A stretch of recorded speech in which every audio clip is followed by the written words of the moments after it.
आप सुनने जा रहे हैं विलियम सॉमरसेट मॉगम की लिखी कहानी द लंचियन। दोपहर के भोजन को लंचियन कहा जाता है, खास तौर पर जब किसी मीटिंग के लिए लंच किया जाता है तब उसे लंचियन कहा जाता है। अब हम इस कहानी की शुरुआत करते हैं।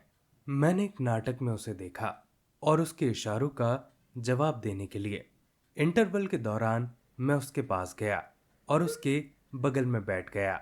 उसे देखे हुए काफी समय हो गया था और अगर किसी ने उसका नाम नहीं बताया होता तो मुझे शायद ही याद आता कि वह कौन है। उसने मुझसे चहकते हुए कहा, तो कई साल हो गए हैं जब हम पहली बार मिले थे। समय कितनी तेजी से उड़ जाता है। हम में से कोई भी जवान नहीं हो रहा है। क्या तुम्हें याद है जब मैंने तुम्हें पहली बार देखा था? तुमने दोपहर के भोजन के लिए मुझे आमंत्रित किया था। क्या मुझे याद था? यह 20 साल पहले की बात है और मैं पेरिस में रह रहा था। मेरे पास लैटिन क्वार्टर में एक छोटा सा अपार्टमेंट था जो कि एक कब्रिस्तान की ओर देखता था और मैं मुश्किल से अपने जीवन यापन के लिए पर्याप्त पैसे कमा पा रहा था। उसने मेरी एक किताब पढ़ी थी और मुझे उसके बारे में लिखा था। मैंने उसे धन्यवाद का पत्र लिखा और फिर मुझे उससे एक पत्र और मिला जिसमें उसने लिखा कि वह पेरिस से गुजर रही है और मुझसे मिलना चाहती है, लेकिन उसका समय सीमित था और उसके पास केवल अगले गुरुवार को ही समय था। वह सुबह का समय लग्जमबर्ग में बिताने वाली थी और क्या मैं उसे फोयट्स में दोपहर का भोजन दे सकता हूँ? फोयट्स एक रेस्टोरेंट है जहाँ फ्रेंच सेनेटर भी भोजन करते हैं और यह मेरे सामर्थ्य से इतना बाहर था कि मैंने कभी वहां जाने के बारे में सोचा ही नहीं था। लेकिन मैं प्रसन्न हुआ और मैं उस समय इतना युवा था कि किसी महिला को ना कहना नहीं सीखा था। मैं यह बात जोड़ दूं कि बहुत कम पुरुष इस बात को तब तक सीख पाते हैं जब तक कि उनकी उम्र इतनी अधिक नहीं हो जाती कि इससे किसी महिला को कोई फर्क नहीं पड़ता कि वे क्या कहते हैं। मेरे पास महीने के बाकी दिनों के लिए 80 फ्रैंक थे और एक साधारण दोपहर का भोजन 15 से अधिक नहीं होना चाहिए था। अगर मैं अपने 2 हफ्तों के लिए कॉफी छोड़ दूं तो मैं इसे अच्छी तरह से संभाल सकता था।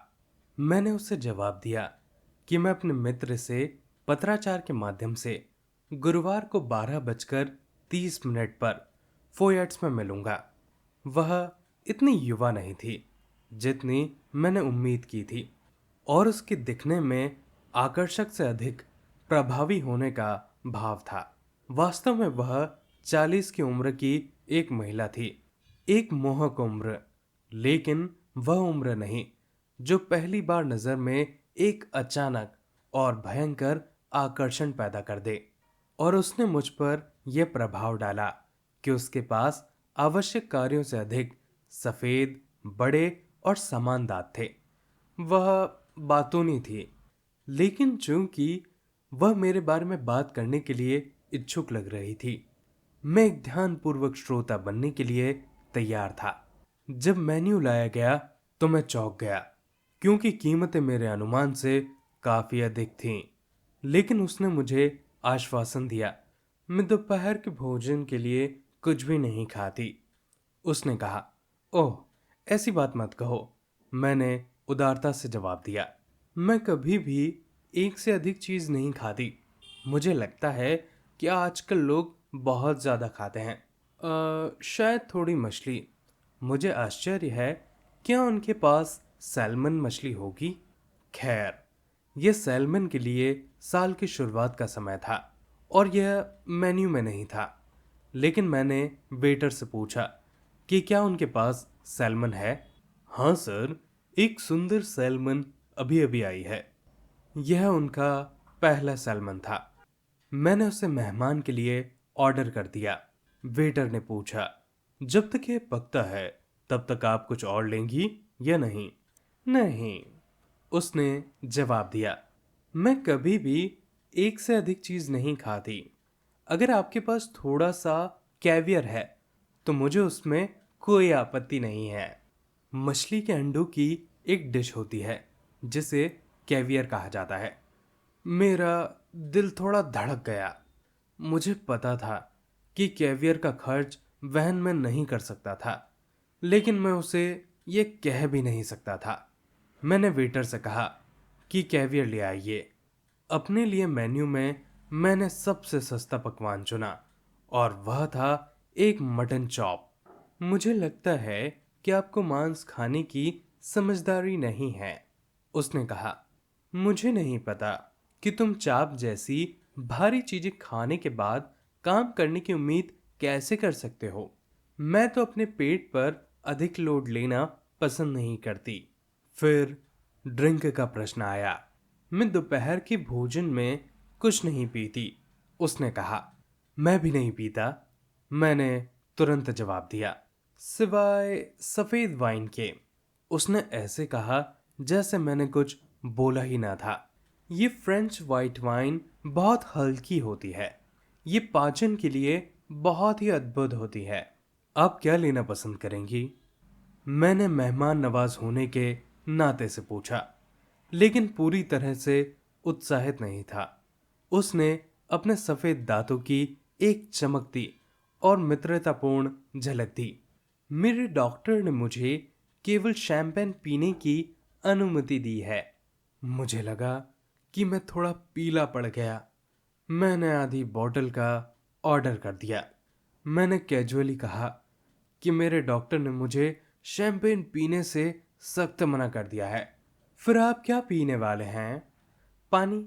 उसने कैवियर खाया और फिर उसने सैल्मन भी खाई। उसने कला, साहित्य और संगीत के बारे में खुशी से बातें की, लेकिन मैं सोच रहा था कि बिल कितना आएगा। जब मेरी मटन चॉप आई तो उसने मुझे पूरी गंभीरता से टोक दिया। मुझे लगता है कि आपको भारी दोपहर का भोजन करने की आदत है। मुझे यकीन है कि यह एक गलती है। आप मेरी तरह एक ही चीज क्यों नहीं खाते? मुझे यकीन है कि आप इससे बहुत अच्छा महसूस करेंगे। मैं केवल एक ही चीज खाने वाला हूं, मैंने कहा। जैसे ही वेटर फिर से खाने का बिल साथ लेकर आया तो उसने एक हंसमुख इशारे से उसे दूर कर दिया। नहीं नहीं, मैं दोपहर के भोजन में कुछ नहीं खाती, बस थोड़ा सा। मुझे इससे अधिक की कभी भी जरूरत नहीं होती और मैं इसे ज्यादातर बातचीत के बहाने के रूप में खाती हूँ। मैं और कुछ नहीं खा सकती जब तक कि इनके पास वे बड़े आकार के एस्पैरागस ना हो। पेरिस छोड़ने से पहले मैं उन्हें खाए बिना नहीं जाना चाहूंगी। एस्पैरागस एक तरीके का फ्लावरिंग प्लांट होता है जिसे वेजिटेबल के रूप में भी इस्तेमाल किया जाता है। मेरा दिल बैठ गया। मैंने उन्हें दुकानों में देखा था और मुझे पता था कि वे भयानक महंगे थे। उन्हें देखकर मेरा मुंह कई बार पानी से भर आया था। मैडम जानना चाहती हैं कि क्या आपके पास बड़े आकार के एस्पेरेगस हैं? मैंने वेटर से पूछा। मैं पूरी ताकत से यह चाहता था कि वह ना कहें। उसके चौड़े पुजारी जैसे चेहरे पर एक सुखद मुस्कान फैल गई और उसने मुझे ये यकीन दिलाया कि उनके पास कुछ इतने बड़े, इतने शानदार, इतने कोमल हैं कि यह एक चमत्कार था। मुझे बिल्कुल भूख नहीं है, मेरी मेहमान ने लंबी सांस भरते हुए कहा। लेकिन अगर आप जोर देते हैं तो मुझे एस्पेरेगस लेने में कोई भी आपत्ति नहीं है। मैंने एस्पेरेगस का ऑर्डर कर दिया। क्या आप नहीं लेंगे? नहीं, मैं कभी एस्पेरेगस नहीं खाता। मुझे पता था कि कुछ लोग इन्हें पसंद नहीं करते। दरअसल आपने मांस खाकर अपना मुंह का स्वाद बिगाड़ लिया है।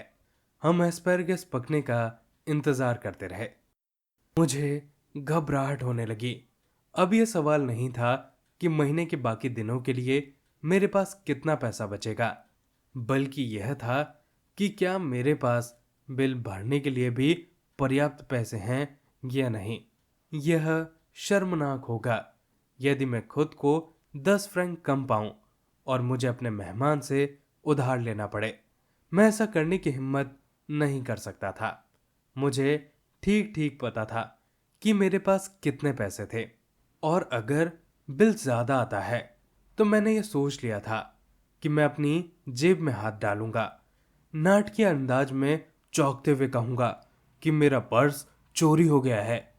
बेशक ये मुश्किल हो जाएगा अगर उनके पास भी बिल भरने के लिए पर्याप्त पैसे ना हो। तब मेरे पास एकमात्र विकल्प यह होगा कि मैं अपनी घड़ी छोड़ दूं और कहूं कि मैं बाद में से भुगतान कर कर वापस ले जाऊंगा। एस्पैरागस आ गए। वे विशाल, रसीले और स्वादिष्ट थे। पिघलते हुए मक्खन की सुगंध ने मेरी नासिकाओं को वैसे ही गुदगुदाया जैसे यहोवा की नासिकाओं को धर्मात्मा सेमेटिक लोगों की जली हुई भेंटों ने गुदगुदाया था। राइटर ऐसा इसलिए कह रहे हैं क्योंकि पुराने समय में बाइबल में यह बताया गया था कि पुराने समय में सेमेटिक नाम की एक प्रैक्टिस की जाती थी जिसमें भगवान को तरह तरह की सुगंधित अगरबत्तियां लगाई जाती थी, और यह माना जाता था कि इससे भगवान प्रसन्न होंगे और जाग उठेंगे। मैंने देखा कि वह महिला बड़े आनंद के साथ निवालों को अपने गले से नीचे उतार रही थी, और अपनी शिष्टता में उसने बाल्टन के नाटकों की स्थिति पर चर्चा की।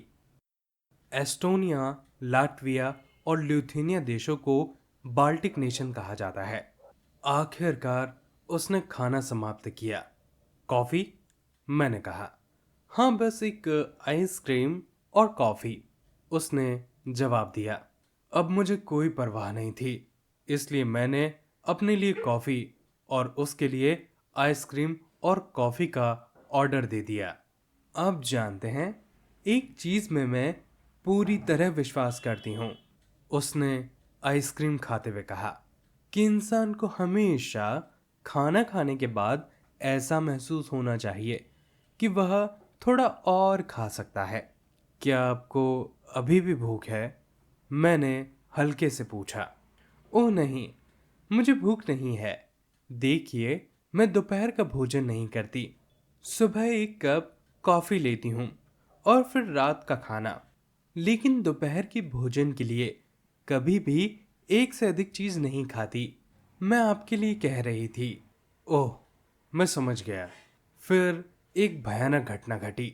जब हम कॉफी का इंतजार कर रहे थे तो हेड वेटर अपने बनावटी चेहरे पर एक चापलूस मुस्कान के लिए एक बड़ी टोकरी लेकर हमारे पास आ गया, जो विशाल पीचेस से भरी हुई थी।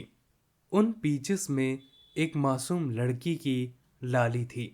उनमें एक इटालियन लैंडस्केप का समृद्ध रंग था, लेकिन निश्चित रूप से उस समय पीचेस का मौसम नहीं था। भगवान ही जानते थे कि उनकी कीमत क्या थी। थोड़ी देर बाद, क्योंकि मेरी मेहमान बातचीत में एकदम लीन थी, अनजाने में उसने एक पीच उठा लिया। देखो, तुमने अपने पेट को मांस से भर लिया, एक छोटी सी मटन चॉप से, और अब तुम कुछ खा नहीं सकते। लेकिन मैंने बस एक हल्का सा नाश्ता किया और मुझे अब इस पीच का आनंद आएगा। बिल आया, और जब मैंने इसे चुकाया तो मेरे पास एक बेहद मामूली टिप के लिए ही पैसे बचे थे। उसकी नजरें एक पल के लिए उस 3 फ्रैंक पर ठहरी जो मैंने वेटर के लिए छोड़ा था। मैं यह जानता था कि उसने मुझे कंजूस समझा, लेकिन जब मैं रेस्टोरेंट से बाहर निकला, मेरे सामने पूरा महीना था और मेरी जेब में एक पैसा भी नहीं था। मेरे एग्जाम्पल को फॉलो करो, उसने मुझसे हाथ मिलाते हुए कहा, और कभी भी दोपहर के भोजन के लिए एक से अधिक चीजें मत खाओ। मैं इससे भी बेहतर करूंगा, मैंने जवाब दिया। मैं आज रात का खाना बिल्कुल नहीं खाऊंगा। मजाकिया, वह चहकते हुई बोली और टैक्सी में बैठ गई। तुम वाकई बहुत मजाकिया हो। लेकिन आखिरकार मैंने अपना बदला ले लिया। मैं खुद को बदले की भावना रखने वाला व्यक्ति नहीं मानता, लेकिन जब किस्मत ने ही साथ दे दिया तो उसके परिणाम को देखकर खुशी महसूस करना गलत नहीं है। और आज उसका वजन 21 स्टोन है। स्टोन एक ब्रिटिश मेजरमेंट यूनिट है वेट के लिए। एक स्टोन में 14 पाउंड होते हैं, जो कि लगभग 6.35 किलोग्राम होता है। यानी कि उसका वजन 21 स्टोन था, जिसका मतलब होता है 133 किलो। दोस्तों, ये थी पूरी कहानी। आशा करता हूँ कि आपको ये कहानी अच्छी लगी होगी। अगर आपको ये वीडियो अच्छा लगा हो तो प्लीज़ इसे लाइक कीजिए और चैनल को सब्सक्राइब कीजिए। अपने आसपास सफाई बनाए रखें और एक पेड़ ज़रूर लगाएं। आप सभी का बहुत बहुत धन्यवाद।